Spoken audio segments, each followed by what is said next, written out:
Hello everyone, welcome to engineers the expert 7। मैं रवि कुमार आपका स्वागत करता हूं इंजीनियर्स द एक्सपर्ट 7 के प्लेटफॉर्म पे।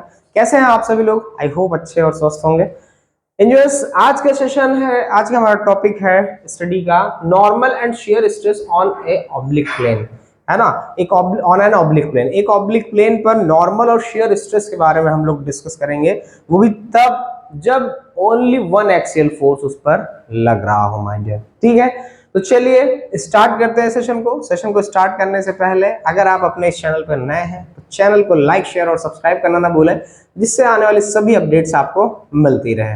हमारे टेलीग्राम चैनल, व्हाट्सएप ग्रुप पर जुड़ना ना भूलें। तो गाइज स्टार्ट करते हैं। यहाँ पे देखिए, कोई आपको एक बार दिख रही है, एक क्रॉस सेक्शन दिख रहा है, एक बार रेक्टेंगुलर, और इस पर W मान का एक्सियल फोर्स लग रहा है, माय डियर। एक्सियल फोर्स लग रहा है और इसका क्रॉस सेक्शन BC ले रखा है हम लोगों ने, और इसकी एक तिरछी काट CD ले रखी है, जो कि इसके क्रॉस सेक्शन से थीटा डिग्री पर इंक्लाइंड है ना। और नेचुरली इस W के दो कंपोनेंट N और S अगर हम लोग निकालें, जो कि CD पर लंबवत है, लंब रूप है, परपेंडिकुलर है, और इस पर लग रहा है, अगर हम ये CD के परपेंडिकुलर तो W लोड नहीं लग रहा है, W लोड तो BC के परपेंडिकुलर लग रहा है, लेकिन हाँ इस CD पर ये N लंब रूप है और S इसका शेयर स्ट्रेस है। N इस पर लगने वाला परपेंडिकुलर फोर्स है और S इस पर लगने वाला पैरेलल फोर्स है, जिसके कारण शेयर स्ट्रेस जनरेट हो रहा है। तो हमने माना कि इस N के कारण Fn मान का लंब प्रतिबल यहाँ पे जनरेट हो रहा है और S के कारण Q मान का शेयर स्ट्रेस यहाँ पे जनरेट हो रहा है इंजीनियर्स। तो अब यहाँ पे इसका हमें एनालिसिस करना होगा कि नॉर्मल और शेयर स्ट्रेस का वैल्यू कितना होगा, यानी कि Fn का मान कितना होगा, और इसके साथ साथ शेयर स्ट्रेस Q का मान कितना होगा। इन दोनों चीजों पे हमें यहाँ पे एनालिसिस करना है। ठीक है, इन दोनों चीजों पे यहाँ पे आपको एनालिसिस करना है। W लोड लग रहा है इस पर, ये कैपिटल W है, लोड आपका कैपिटल W है, फोर्स कह लीजिए, है ना। फोर्स कैपिटल W है, फोर्स आपका यहाँ पे कैपिटल W है। ठीक है, ओनली वन एक्सियल फोर्स लग रहा है। अगर हम इसके क्रॉस सेक्शन BC पर बात करें, डायरेक्ट स्ट्रेस, अगर हम इस बार पर डायरेक्ट स्ट्रेस की बात करें, और ये W मान का टेंसाइल फोर्स लग रहा है, आप देख रहे हैं, तो अगर हम इस पर डायरेक्ट स्ट्रेस की बात करें सर, जी हाँ, अगर हम इस पर डायरेक्ट स्ट्रेस की बात करें तो इसके वैल्यू क्या होगा? आप सभी जानते हैं, इस पर लगने वाला फोर्स और इसका क्रॉस सेक्शनल एरिया, यानी area of BC, area of BC।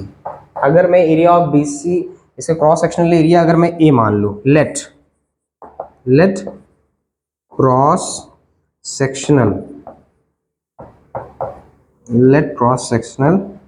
Area is equals to A। Cross sectional area को अगर हम लोग A मान लें तो यहाँ पे इसकी वैल्यू क्या हो जाएगी? W/A हो जाएगा। ठीक, ये तो बात हो गई सर डायरेक्ट स्ट्रेस की। ठीक, ये तो बात हो गई आपके डायरेक्ट स्ट्रेस की। लेकिन अब हम डिस्कस करते हैं कि इस पर N का मान कितना होगा और S का मान। देखिए, ये N लगने वाला इस पर नॉर्मल फोर्स है जो CD पर परपेंडिकुलर है। ठीक है, अगर हम W के दो कंपोनेंट N और S यहाँ पे कंपोनेंट लें, इसके दो घटक निकालें हम, तो आप सभी को पता है कि N जो हो जाएगा वो आपका हो जाएगा, यहाँ पर N बराबर हो जाएगा W cos थीटा, जबकि S बराबर हो जाएगा W sin थीटा। आप सभी को पता है कि अच्छा, ये थीटा देखिए, हमारा जिस एक्सिस, ये इंक्लाइंड हमारा इंक्लाइंड सरफेस, इसकी क्रॉस सेक्शन से जितने एंगल पे इंक्लाइंड है। अब यहाँ पे N इसका नॉर्मल फोर्स है, इस पर लगने वाला नॉर्मल फोर्स है। ये क्या है सर? नॉर्मल फोर्स, जबकि दोस्तों ऐसा आपका शेयर स्ट्रेस, ऐसा आपका पैरेलल फोर्स है, और इसके कारण पैरेलल फोर्स है, इसके कारण शेयर स्ट्रेस जनरेट होगा, जबकि इसके कारण नॉर्मल स्ट्रेस जनरेट होगा। तो चलिए देखिए, N की वैल्यू आपको मिल गई यहाँ पे W cos थीटा, S की वैल्यू W sin थीटा मिल गई, और हम जानते हैं यहाँ पे देखिए अगर हम cos थीटा अप्लाई कर दें तो आधार बटे, देखिए ये हमारा परपेंडिकुलर हो गया इन ट्रायंगल डीबीसी में, इसमें सर डीबीसी में, इन ट्रायंगल डीबीसी में, ट्रायंगल डीबीसी में देखिए आप आधार बटे कर्ण, अगर हम cos थीटा बराबर लगा दें तो cos थीटा बराबर आधार बटे कर्ण यानी BC अपॉन CD हो जाएगा सर। BC अपॉन CD यहाँ से आपको देखने को मिल रहा है, ठीक है, BC अपॉन CD, यानी कि अगर हम एरिया ऑफ BC ले लें, area of BC to the area of CD ले लें, तो यहां से हमें CD का एरिया क्या मिल जाएगा दोस्तों, यहां से हमें CD का एरिया क्या मिल जाएगा, इस चीज को मैं इधर कर देता हूं, यहां से आपको CD का एरिया क्या मिल जाएगा, area of CD, area of CD बराबर area of BC, area of BC आप मान चुके हैं, यहां पर area of BC cross sectional area BC, ठीक है, BC का क्रॉस सेक्शनल एरिया आपको मिल रहा है यहाँ पे capital A upon cos theta, यहाँ नीचे चला आएगा सर, cos थीटा हो गया, ठीक। अब देखिए N और S के कारण लगने वाले नॉर्मल और शेयर स्ट्रेस, ठीक है, तो पहले मैं नॉर्मल स्ट्रेस की बात कर लेता हूं सर आपसे। Normal stress due to N, किसके कारण लगेगा सर, N के कारण लगेगा, तो ये Fn का मान हो जाएगा इस पर लगने वाला फोर्स इनटू एरिया, प्रतिबल बराबर होता है बल बटे क्षेत्रफल, तो बल इस पर कितना लग रहा है सर, W लग रहा है, और एरिया क्या आ जाएगा, एरिया ऑफ CD। हम बात कर रहे हैं तिरछी काट CD की, हम जो भी एनालिसिस कर रहे हैं एक तिरछी काट CD पर कर रहे हैं, ठीक है, तो CD पे हम निकाल रहे हैं नॉर्मल फोर्स का मान, नॉर्मल स्ट्रेस का मान, इस पर लगने वाला फोर्स W, ठीक है, और इस पर लगने वाला नॉर्मल फोर्स N की वैल्यू क्या है सर, N की वैल्यू आपको यहाँ पे मिल चुकी है W cos थीटा, तो ये आपका W cos थीटा हो जाएगा डिवाइडेड बाय एरिया, तो W cos थीटा और एरिया आपको यहाँ पे मिल चुका है सर CD का A अपॉन cos थीटा, तो ये सर आपका हो जाएगा A अपॉन cos थीटा, ये आपका हो जाएगा W cos square theta upon A। जी हाँ दोस्तों, तो इस तरह से लगने वाले नॉर्मल स्ट्रेस का मान Fn बराबर हो जाएगा W upon A cos square theta, क्या हो जाएगा sir, cos square theta. This is the most important, ये लगने वाले नॉर्मल स्ट्रेस का Fn का मान है यहाँ पे। अब बात कर लेते हैं हम शेयर स्ट्रेस Q का मान, ठीक है। अब एक चीज और है, आप देख लीजिए Fn के अधिकतम मान के लिए cos स्क्वायर थीटा बराबर 1 होना चाहिए, यानी cos थीटा बराबर 1 होना चाहिए, यानी कि थीटा बराबर 0 डिग्री होना चाहिए, ठीक है, तब आपको उस कंडीशन में मैक्सिमम स्ट्रेस का मान, मैक्सिमम नॉर्मल स्ट्रेस का मान आपको लंब अभिलंब प्रतिबल का मान मिलेगा, थीटा बराबर 0 यहाँ पे हो जाएगा, ठीक है। तो हम लिख सकते हैं क्या, फॉर मैक्सिमम, इसको यहाँ पे, ठीक है, हम लिख सकते हैं for maximum normal stress, Fn max की बात कर रहे हैं, तो इसके लिए क्या हो जाएगा सर, थीटा बराबर 0 डिग्री, है ना, यानी कि cos स्क्वायर थीटा बराबर 1, ठीक है, यानी कि cos स्क्वायर 0 डिग्री यानी थीटा बराबर 0 डिग्री, ठीक है। अब यहाँ पे Fn का अधिकतम मान क्या आ जाएगा, Fn मैक्स बराबर आ जाएगा W अपॉन A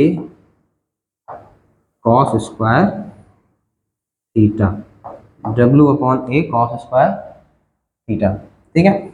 इस तरह से आप देख रहे हैं Fn मैक्स का आपको अधिकतम मान मिल रहा है W upon A cos square theta. W क्या है, इस पर लगने वाला टेंसाइल लोड, A क्या है, BC से क्रॉस सेक्शनल एरिया है, और थीटा क्या है, इंक्लाइन जो सेक्शन है वो क्रॉस सेक्शन से कितने डिग्री पे इंक्लाइन थीटा में, ठीक। अब हम बात कर लेते हैं सर दोस्तों सेकंड नंबर जिसकी मैं आपसे बात कर रहा था, second number shear stress. Shear stress किसके कारण आ रहा है, एस के कारण आ रहा है, तो एस की वैल्यू क्या होगी पहले, ठीक है, एस की वैल्यू क्या होगी, तो पहले मैं शेयर स्ट्रेस बराबर क्या हो जाएगा सर, एस फोर्स का मान और area of C D, area of C D, हम एरिया ऑफ सी डी, क्यों, क्योंकि हम इस सी डी क्षेत्र सेक्शन पर निकाल रहे हैं स्ट्रेस का मान। तो एस की वैल्यू क्या थी सर आपके पास, एस की वैल्यू आपको यहां से क्या मिल जाएगी, देखिए एस की वैल्यू आपको मिल गई डब्ल्यू साइन थीटा, तो ये वैल्यू हो जाएगी सर आपकी, ठीक है, या फिर मैं इसको ठीक है, मैं इसको यहाँ से ऐसे ले लेता हूँ, शेयर स्ट्रेस क्यू का मान हो जाएगा, अब यहाँ से जो है इसको इधर जाने दीजिए, ठीक है, एस की वैल्यू डब्ल्यू साइन थीटा है सर, डब्ल्यू साइन थीटा, और एरिया ऑफ सी डी की वैल्यू क्या है, एरिया ऑफ सी डी की वैल्यू आपको मिल रही है यहाँ पे W upon A upon cos theta, A upon cos theta, this is A upon cos theta, cos theta आपका ऊपर चला जाएगा, तो ये W upon A sine theta into cos theta हो जाएगा, ऊपर नीचे अगर हम 2 से गुणा कर दे तो ये साइन टू थीटा का फॉर्मूला बन जाएगा, और इसको हम लिख सकते हैं W upon 2a sign to theta, क्या हो जाएगा सर, तो W upon 2a sign to theta, ठीक है, डब्ल्यू अपॉन सॉरी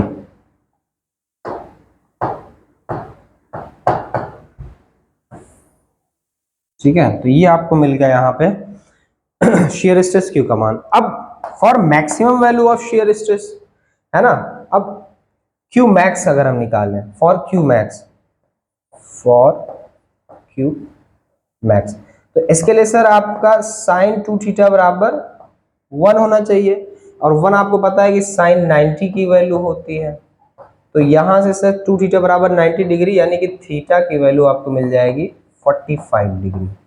जी हाँ दोस्तों, थीटा की वैल्यू आपको माय डियर मिल जाएगी 45 डिग्री, ठीक है, और थीटा बराबर 45 डिग्री पे आपको क्यू मैक्स मिलेगा, थीटा बराबर 45 डिग्री पे अब क्यू मैक्स मिलेगा, एट थीटा बराबर 45 डिग्री पे क्यू मैक्स, तो यहां से क्यू मैक्स की वैल्यू आपको देखिए क्या हो जाएगी, W upon 2a sign to theta की वैल्यू 1 हो जाएगी, तो डब्ल्यू अपॉन 2a इंटू 1, तो ये क्यू मैक्स का मान हो जाएगा सर डब्ल्यू अपॉन 2a, ठीक, जबकि थीटा बराबर 45 पे ही अगर हम नॉर्मल स्ट्रेस का मान निकालें डब्ल्यू अपॉन ए कॉस स्क्वायर थीटा, तो देखिए यहाँ पे क्या होता है सर,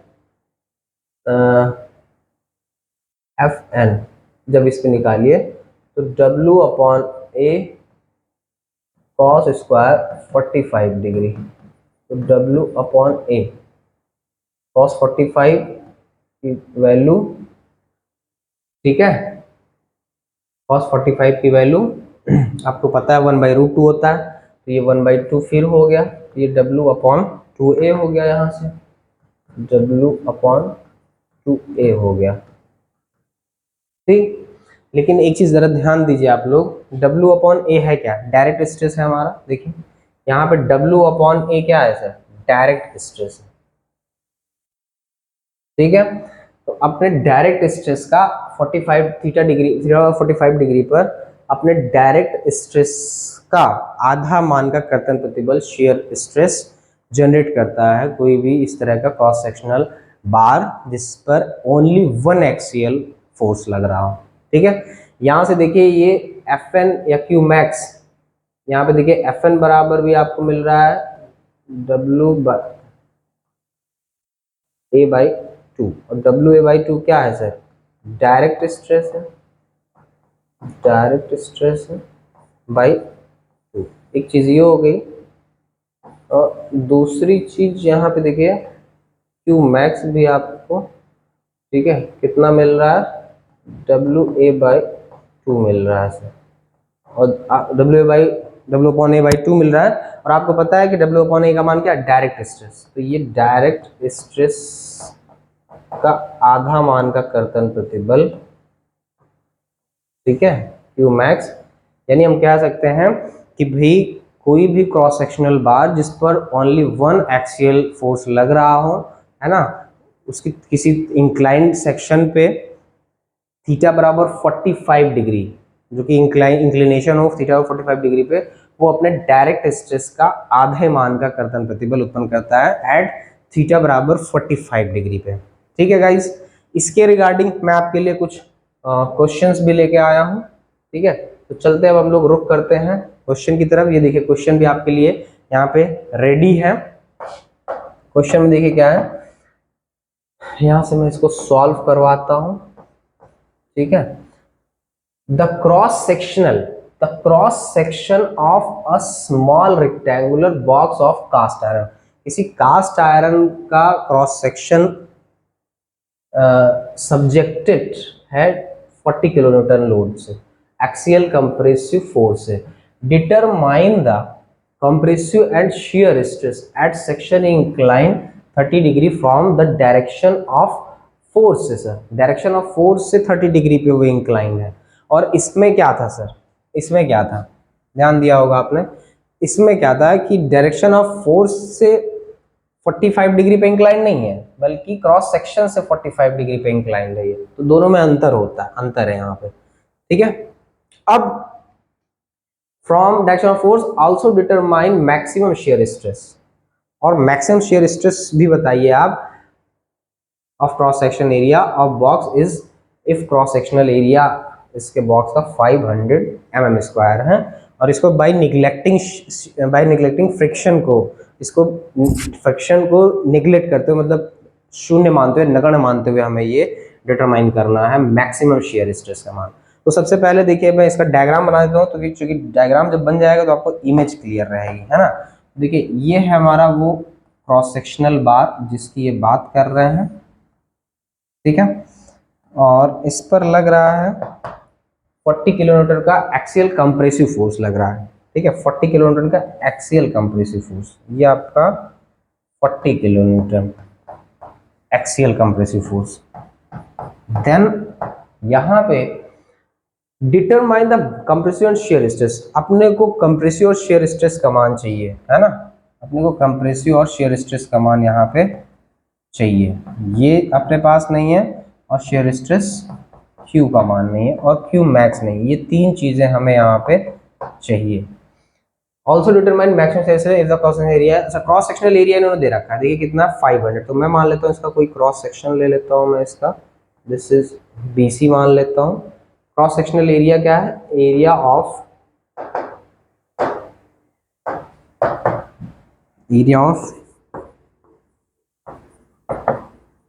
BC क्या है sir, 500 mm square, 500 mm square है।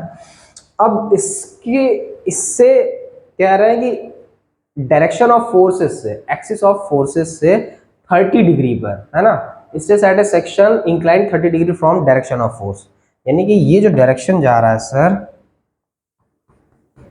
इससे 30 डिग्री पर इंक्लाइन कोई सरफेस, तो मैं मान लेता हूँ कोई सरफेस इसे 30 डिग्री पर इंक्लाइन, ये है, मैं इसको मैं डॉटेड बना लेता हूँ। ठीक है, C और D।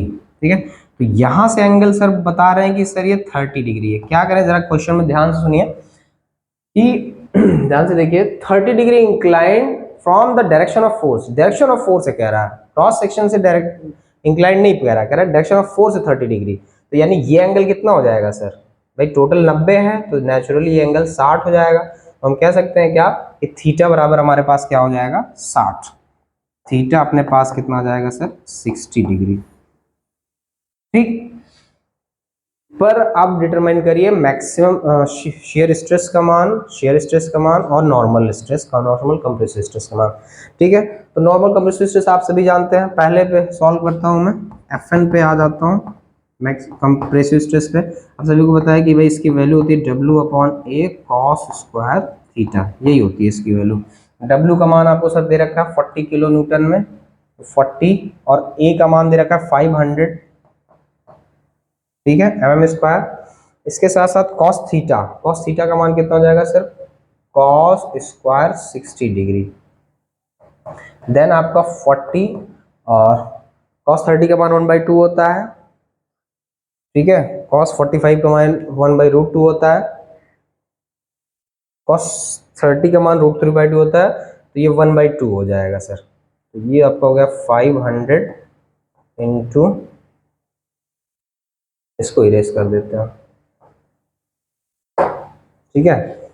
तो यहाँ पे आपका देखिए जरा ध्यान से, कॉस 60 डिग्री की वैल्यू क्या होती है, ठीक है। तो कॉस 60 की वैल्यू, हम साइन 45 की, कॉस 45 की 1/√2 होती है, कॉस 30 की 1/2 होती है, साइन 60 की √3/2 होती है, तो कॉस 60 की 1/2 होगी यहाँ पे, तो ये 1/4 हो जाएगा सर, ठीक है। ये जब 1/4 हो जाएगा तो ये आपका हो जाएगा, 4 से 4 कैंसिल आउट हो जाएगा, एक जीरो से जीरो कट जाएगा, 1/50 आ जाएगा। जब 1/50 आ जाएगा तो ये 0.02, इसकी वैल्यू आ जाएगी 0.02 किलो न्यूटन पर एम एम स्क्वायर। जी हाँ, 0.02 किलो न्यूटन पर एम स्क्वायर आ जाएगा। अगर हम इसको न्यूटन पर एम स्क्वायर में बात करें तो इसकी वैल्यू हो जाएगी 20 न्यूटन पर एम एम स्क्वायर, 20 न्यूटन पर एम एम स्क्वायर। ये भी आंसर सही, ये भी आंसर सही है। 1000 से मल्टीप्लाई कर देंगे तो 0.02 को 1000 से मल्टीप्लाई करेंगे, आपका 20 किलो न्यूटन पर एम स्क्वायर हो जाएगा। यहाँ पे आपने देखा नॉर्मल स्ट्रेस का मान। अब दूसरा हम लोग डिस्कस करते हैं क्यू का मान, क्यू मतलब शेयर स्ट्रेस का मान। तो शेयर स्ट्रेस का मान आपको क्या मिल जाएगा सर? शेयर स्ट्रेस के लिए आप सभी को पता है, इसका मान होता है W/2A sin 2 थीटा, ठीक है। W अपने पास कितना है सर? 40 है, 2A, A अपने पास कितना है सर? 500 है, और साइन 2 थीटा, साइन 2 थीटा मतलब साइंस 100, थीटा बराबर 60 डिग्री है, यानी कि साइन